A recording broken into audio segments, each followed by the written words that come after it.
Nagluto nga ho pala mga kalinggit ng sunny side up na itlog tapos sinangag. Ari na nga ho pala ang aking kakainin ngayong umagahan. Pagkagising ko nga ho pala mga kalinggit, ako muna nga ho pala din ay nagtimpla ng kape at ako muna nga ho pala ay magkakape. Medyo tanghali na nga rin ho pala ako nagising diyan kapag nga ho pala alam kong walang pasok ay tanghali na nga ho pala ako nabangon. Doon lang naman ho ako nakakabawi ng mahabang tulog kapag nga ho pala walang pasok sa trabaho. Bago ko nga ho pala simulan mga kalinggit yung pagluluto ko nga ho pala din sa boarding house, ako muna nga ho pala talaga ay magkakape. Kahit nga ho pala katingkara na ng init, abay hindi ho pwedeng hindi ho ako magkakape. Pagkatapos ko nga ho pala din magkape mga kalinggit, inisikaso ko naman ho aring aking isasangag na kanin. Ari nga ho pala yung bahaw na kanin, dinurog-durog ko muna bago ko nga ho pala rin isangag. Masarap nga ho palang kumain kapag sinangag na bahaw. Pagkatapos ko nga ho pala diyan ay magsasalang naman ho tayo ng kawali at magluluto na nga ho pala tayo. Ang una ko nga ho palang lulutuin diyan ay nga ho palang itlog. Ang luto nga ho pala niyan ay sunny side up. Kapag nga ho pala mainit na yung mantika, saka nga ho pala natin ilalagay aring itlog.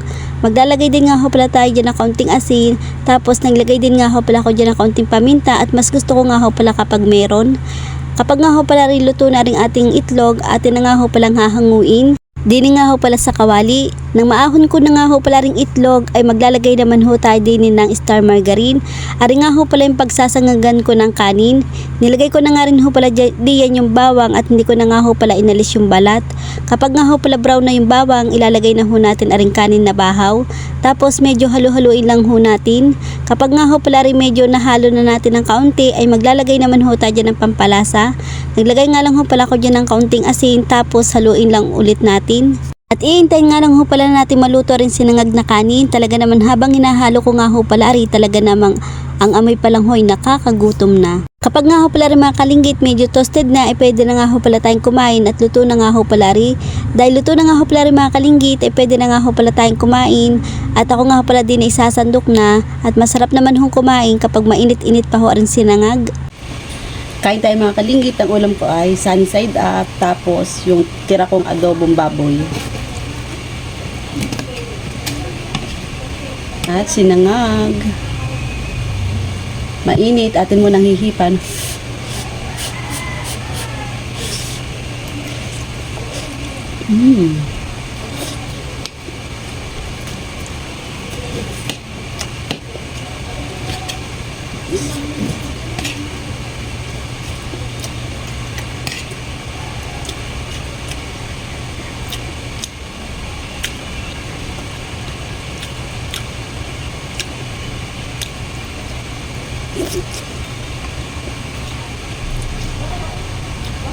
Tapos yung tira kong pork adobo, taba.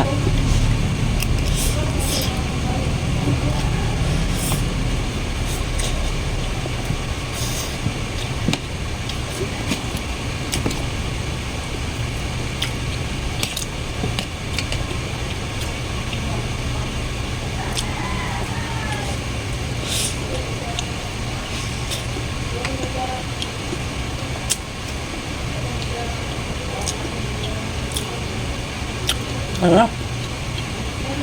Grabe. Bye. Thank you for watching.